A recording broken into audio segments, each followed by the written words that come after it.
Halo guys, nama aku Sultan Pratama, aku dari Binus B25. Aku akan membuat sebuah video tentang bisnis model kanvas. Nah, bisnis model kanvas yang aku ambil itu adalah Discord. Nah, di sini aku juga berperan sebagai konsumen. Nah, sebelum kita memasuki apa itu bisnis model kanvas, pertama-tama aku akan memperkenalkan diri aku sendiri dulu. Namaku Sultan Pratama dari Binus B25. Membuat video ini untuk menyelesaikan tugas bisnis model. Nah, bisnis model Canva itu sendiri adalah merupakan suatu alat kerja untuk manajemen bisnis tentang membahas bisnis model dengan sajian berupa bentuk visual agar lebih mudah dipahami dan mudah dipelajari. Nah, pada bisnis model Canva sendiri itu ada 9 blok yang disediakan. Yang pertama itu adalah customer segment, yang kedua value preparation, yang ketiga channels, yang keempat customer relationship, yang kelima revenue stream, yang keenam key research, yang ketujuh key activities, yang ke-8 key partner, yang terakhir adalah cost structure. Kita memasuki pada customer segments. Nah, customer segment itu sendiri adalah merupakan sebuah target pasar dari perusahaan tersebut. Nah, Discord ini mempunyai beberapa customer segments dan mempunyai customer segment yang sangat luas karena Discord ini bisa digunakan untuk seluruh kalangan dari berupa smartphone ataupun PC. Nah, di Discord ini sebenarnya juga mempunyai tujuan untuk digunakan dalam fitur chat dan marketing. Namun, pada akhir-akhir ini Discord sangat terkenal dalam kalangan gamers. Maka dari itu, Discord mempunyai customer segments yang sudah terperinci seperti beberapa komunitas game dan para streamer. Nah, para komunitas game ini biasanya digunakan untuk ngumpul, untuk saling ngobrol, saling bicara, ataupun beberapa membuat event yang lainnya. Nah, dan para streamer menggunakan ini untuk main bareng, untuk saling ngobrol kepada teman-teman streamer lainnya dan ataupun para fansnya. Value preparation itu merupakan elemen kedua dari BMC atau Business Model Canvas. Nah, value preparation merupakan fitur utama atau kelebihan dari produk tersebut. Nah, di Discord ini mempunyai banyak kelebihan seperti suaranya itu yang lebih jelas dan lebih bersih daripada platform-platform yang lain.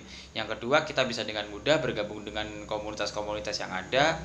Yang ketiga, mempunyai tampilan menarik seperti di tampilan server atau channel ataupun chat.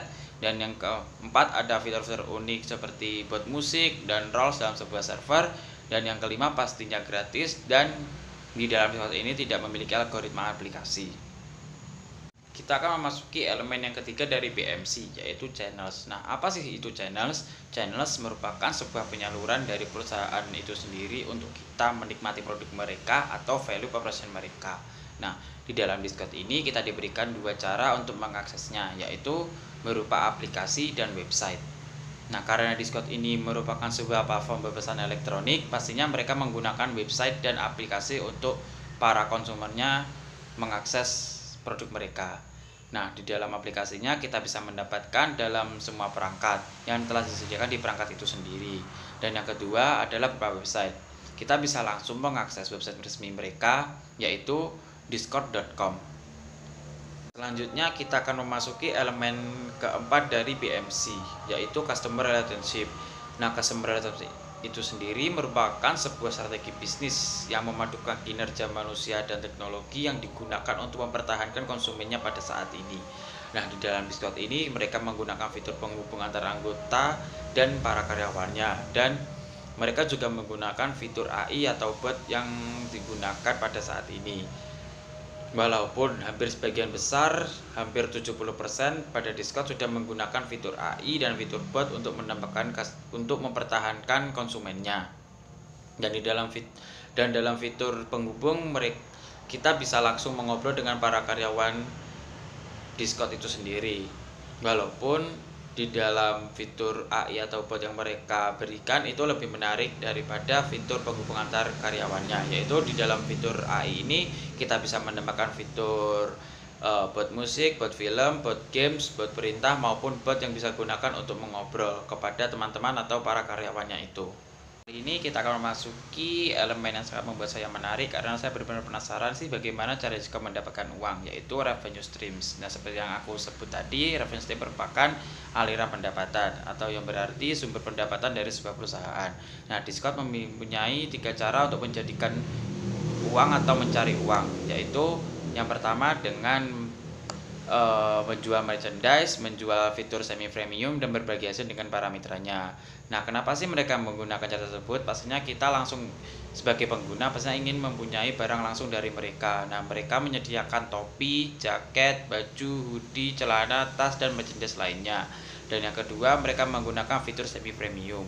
Nah, kenapa sih mereka menyediakan fitur premium ini? Pastinya kita kan sebagai pengguna ingin mempunyai atau mengakses lebih jauh dari produk mereka itu kan, apalagi ini kan sebuah produk elektronik. Nah, mereka menyediakan ini dengan istilah bus. Nah, di dalam bus ini kita ditawari atau ditawarkan beberapa fitur yang menarik seperti mengakses dan membuat fitur eksklusif dan menggunakan beberapa ribuan emoji, stiker, dan GIF yang mereka sediakan.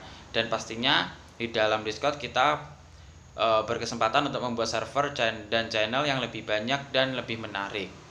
Nah, bagaimana sih cara kita mendapatkan semua itu sebagai pengguna? Yaitu dengan langsung mengunjungi website resminya, yaitu discord.com. Sekarang kita akan membahas kunci-kunci yang sangat penting yang harus dimiliki pada perusahaan manapun. Yang pertama adalah key resource. Nah, key resource merupakan sumber daya yang harus dimiliki dan dipunyai untuk mewujudkan value operation mereka atau kelebihan dari produk mereka.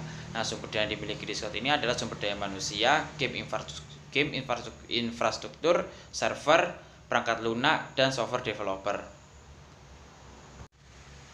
Nah, yang kunci yang kedua adalah key activities. Nah, key activities sendiri itu adalah sebuah kegiatan yang berhubungan langsung dengan produktivitas produk tersebut. Di dalam Discord, kegiatan tersebut adalah marketing, pengembangan perangkat lunak, maintenance, dan complaint management. Nah, kali ini kita akan membahas kunci yang terakhir, yaitu key partner. Nah, key partner sendiri merupakan stakeholder atau rekan-rekan penting atau yang dibutuhkan oleh perusahaan itu sendiri. Nah, di Discord ini mempunyai beberapa stakeholder yang aku ambil, yaitu Spectrum, AP Student, Banana, Dev2D, dan First Robot Community. Di sini Discord langsung menggandeng dua komunitas besar, yaitu Spectrum. Nah, Spectrum sendiri merupakan komunitas e-sport yang sangat besar dan yang sangat sudah banyak dikenal oleh orang. Dan yang kedua adalah First Robot Community. Seperti yang kita tahu dari namanya aja kita udah kelihatan kan ya, First Robot Community adalah sebuah komunitas robot internasional. Nah, di sini juga Discord juga menggandeng AP Students. Nah, AP Student merupakan sebuah channel yang digunakan oleh penggunanya untuk belajar karena di Discord ini juga menyediakan fitur pendidikan. Nah, akhirnya kita pada elemen yang terakhir, yaitu konstruktur. Konstruktur merupakan biaya rutin yang dikeluarkan oleh perusahaan untuk merawat produknya. Konstruktur dari Discord ini ada 3, yaitu pengembangan perangkat lunak, maintenance, dan complaint management. Yang namanya aplikasi online pasti membentukkan 3 elemen tersebut. Nah, biasanya mereka menggunakan 3 elemen tersebut untuk membuat produknya lebih menarik dan bisa mendengar keluhan para konsumen. Kita udah di ujung video, seru kan membahas tentang busa-busa kanvas, apalagi membahas sesuatu yang kita sukai dari produk tersebut. Saya Rizky Pratama, pengguna dan pencinta Discord, salam undur diri, terima kasih.